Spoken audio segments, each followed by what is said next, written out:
我们家族从以前到现在，连维基百科都有写，我们家是贸易商。结果报纸竟然攻击什么？他攻击我们说我们在做贸易，在赚差价。我想问一下各位，做贸易如果不是赚差价，难道贸易品是要自己补贴吗？这回港媒大动作挖出贸易记录，指出从2008年以来，交易金额高达上亿人民币，甚至报道还暗示沈父在做生意期间跟中国籍女子有不寻常关系，更公布私人行程细节。他今天从哪里入境，从哪里出境，巨细靡遗的公布在报纸上面，所以大家就知道，在这个国家是完全没有隐私可言。自从我被惩戒为所谓台独顽固分子之后，其实我们这个生意大概就少了一半。看完这个新闻啊，大家会得出一个什么结论？原来做生意不是靠本事，而是靠你政治立场是否正确。像那些其他的企业啊，大喊两岸一家亲，企业不就保住了？和中国籍女子有往来，哇，一听大家是不是觉得他更可恶了？立场错了，罪就多了，能多一个是一个。你该不会以为查他的出入境记录就是为了要查清跟那个女子的关系吧？是为了要摸清你贸易的关系好吗？贸易当然要赚差价，但是呢，你在中国的土地上赚到的差价却拿在了自己的口袋里，这还能让你赚吗？在台湾啊，你要支持统一或者独立是你的想法，在中国呢，只有支持统一这一条路，否则你就叛国啦。政治和生意谁跟你分得清楚啊？更何况你生意分红有进到我的口袋吗？你是一颗能够割的韭菜吗？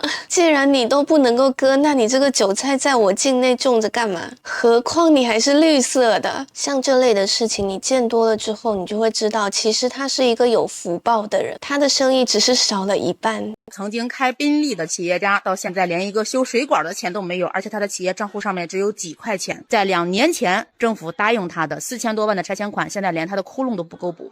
我去了他的新厂房，门口哒哒哒哒一直在滴着水。他说现在连修一个水管的钱都没有，因为当时和他谈的是区里面的领导，觉得答应他的这个钱给他说好了，你只要搬空了以后就给你补偿钱到位，钱多钱少他都不计较，也没有进行评估，就直接签了一份空白协议。但让他没有想到的是，他搬空了以后根本就没有给，人家答应他15个工作日之内到位，将近2年到现在钱都没有到位。三小妹今天也算是见识到了，一句话，一颗韭菜4000万换回了一根漏水的水管，而且还不止如此。他一直相信对方的钱会很快到位，他就去建了新厂房，投资了2000多万，利息1个月10多万，压得他喘不过气来。给他建新厂房的施工方也在起诉他，工程款迟迟到不了账。一起诉他以后，他的账户就被查封被冻结，导致贷款也迟迟批不下来。所以现在当事人哭着给我说，在2年前拆迁前我也是开宾利的人，现在我连一个修水管的钱都没有。他说他们把我搞成这样，但是他们却觉得他们没有任何过错。现在当事人光利息都已经付了300多万的利息，现在把他能卖的能抵押的全部该卖的都卖了，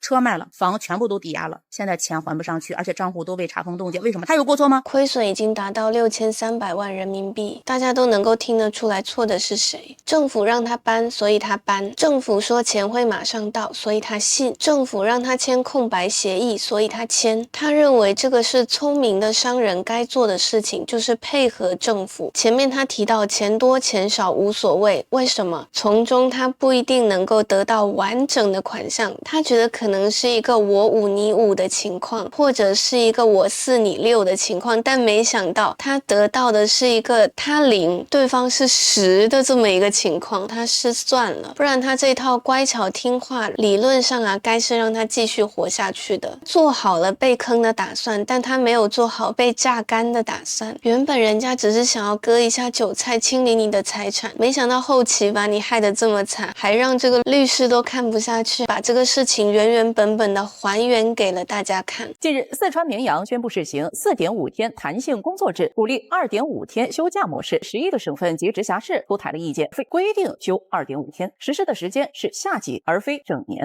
哎呦，呼价2.5天休假，赶紧转发到你们的工作群，告诉你们老板，说是政府说的，输人不输阵，不能在这些省份里面落后了，公司赶紧实施起来。现在双休都还没有保证，以后是要去搞2.5天周休制了。但是我想说的是，能不能先管管那些单休的公司呀？全国上下真正能执行双休的公司现在能有多少？每周单休大小周，每月休4天，这样的公司一抓一大把，而且大部分根本没有加班费。在其位谋其政，今年呢，在官方的包装下，显得好像更加人性化了。这个也不是从今年开始的，前面有提到，不是规定的，鼓励式，能够达成的肯定不会是那些一线牛马、送外卖等等这一类。阶级是有划分的，真正的底层是非常难以够到这个门槛的。更多的就是公家单位的人，小康、中产阶级。我们再来看一下这一份是2年前的文件啊，政府单位是希望说周5下午的时间能够合并到周末去。它的要求呢是一定要外出的，促进消费啊，都直接写在文件里了。5年前啊比较直白，但现在呢经济缩水了，中产阶级都捂紧了口袋，舍不得花钱了。所以啊，今年的文件也巧妙的把5年前的这个意思给它隐蔽掉了。当时网友就有指出，不现实，刺激消费也不能这样。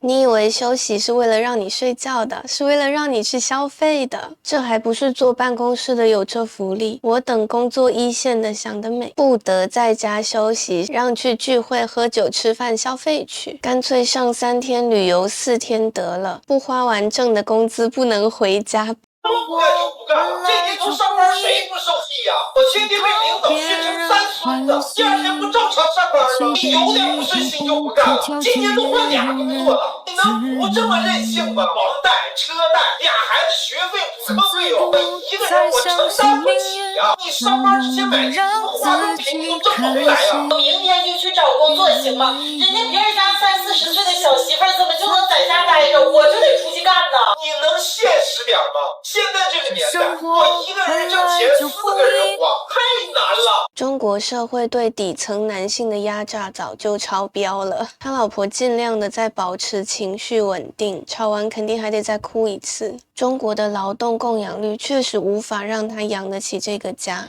身为一个男人，他的肩膀已经基本上被碾碎了。这个女生提到啊，别的媳妇就可以在家，那是因为对方有房有车，还有父母的养老钱撑着。他们呢，在自己的阶级下，因为传统的观念生了2个小孩，正好就被转嫁到了经济的压力。他是从2份工作离职，说明什么？城市繁荣的幻象背后，努力的成本太高，回报太低。但是现在已经9点了，我走了吗？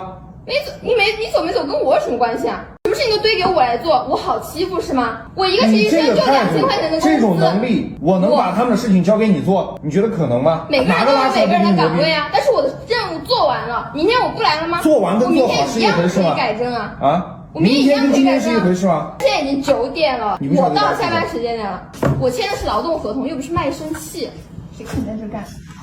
我们来算一下这个小姑娘的工资啊，一个月我们假设她有双休，就算21天的工作日，一个月赚2000块钱人民币，大概呢就是台币8337，21天，那平均每天就是95人民币，台币396左右。上面是有写说她有工作到晚上10点了，那我们就算她好一点，大概是从9点上班，然后中午再给她2个小时的休息时间，往少了算啊，每天她工作小时有10个小时左右，1个小时平均赚的就是9.5块台币的39元。这样的卖身契，台湾人转头就走了，但是他忍耐了5个月。看到这个影片的时候，是不是觉得他很像刺头？实际上他是吃亏的一方。在中国这样的情况是多见的。你找不到也不应该回家先走，那我找不到也叫别人先走啊。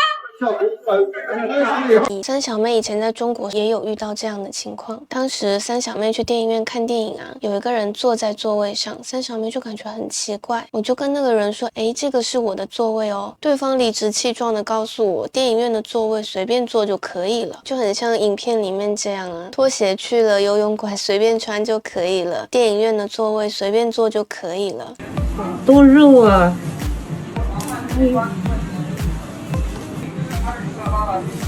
那就看看里面有没有，对吧？应该有的，还好这个辣还没到。不好意思，是我的失误了。还有个，对，对我，因为他给我发视频，我也觉得有一房没开。哎呀，要死了！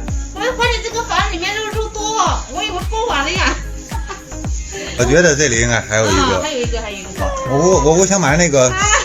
榴莲很贵，你们觉得他是不是故意的呢？这些工作失误真的很赚钱。巧了，以前三小妹又有经历过类似的。当时呢，三小妹是去买卤味嘛，她不是还会再淋一个汁吗？当时三小妹正在打电话，然后呢，店员他是把汁倒下去后再去称的那个卤味，在吃的时候才突然之间想起了这件事情，就是下一次要小心一点。如果有去中国的朋友，也要记得这些小小的套路啊。在中国生活的日子比较费神去留意很多的事情，比如说买电影票，你吃了个亏，你就知道啊，下一次我得早一点到。然后要去游泳就不要穿太贵的拖鞋，因为可能会被穿。这种小小的细节啊，当然有一些网红说要去中国拍真实的中国，三小妹只能在这里打一个问号啊。好啦，本期的影片就到这边。那么你眼中的中国是怎么样的呢？评论区分享你的看法。人生路漫漫，三妹来相伴，记得帮三小妹订阅、按赞、分享，开启小铃铛。我们下期再见，